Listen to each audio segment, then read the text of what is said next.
I think we're at the point, if this drought is as big as I think it is, I think we're going to be rationing both corn and soybeans. I think it's, that severe.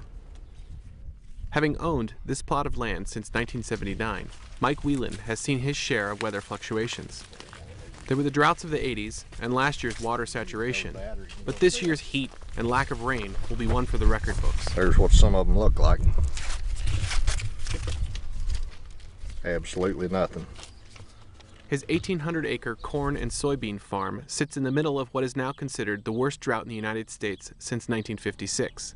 It's mind-boggling. When you see the breadth of it in the prime agriculture, part of the country, it's just incredible, and it's just it's devastating. I've been in agriculture and been farming for 32 years, in addition to the post that I now hold, and for me, I've never seen a year this dry and this hot for this long.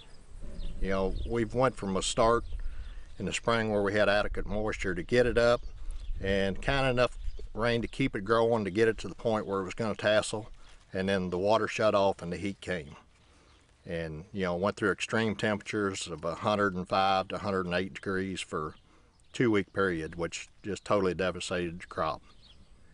After months battling record temperatures, the Whelan family farm in Monroe County, Missouri now faces a choice. Do they wait a few more weeks and hope for rain, or do they cut their losses, destroy their crop, and file a claim on their 2012 season? Most likely we're going to probably just drop a vertical tillage tool in this and lay this down, because a lot of it's not going to be worth harvesting. The latest number I heard this morning was about 80% of the corn crop in Missouri is rated poor to very poor, which compared to last year, the ratings would have been probably almost 70% good to excellent. So very few acres of corn crop in Missouri are rated at any kind of production for 2012. Most of it has been appraised in the county that I've heard of has been running from 0 to 2 bushel an acre. That's, nothing compared to what we normally run. This part of the country, we can raise 150 to 175 bushel corn per acre. So, any way you figure it, you're going to lose money this year.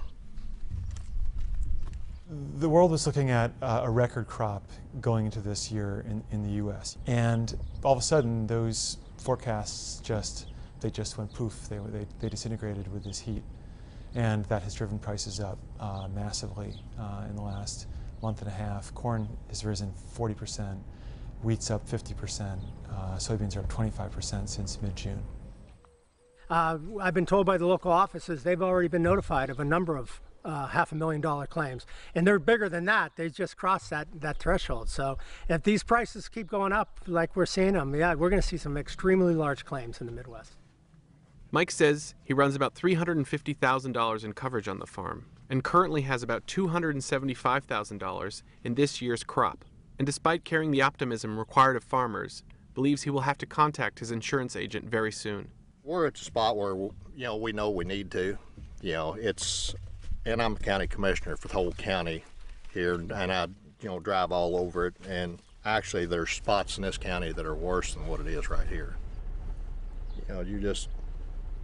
It's one of them things, we always look forward to every year, and this is one we're going to probably wish we didn't have to go through, but we'll survive and we'll go again.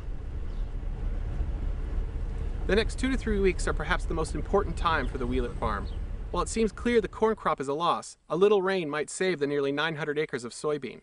Regardless, the impact of this drought and the effects it has on the food supply of the United States and the world will most likely be felt for a very long time. Christopher Booker, Financial Times, Monroe County, Missouri.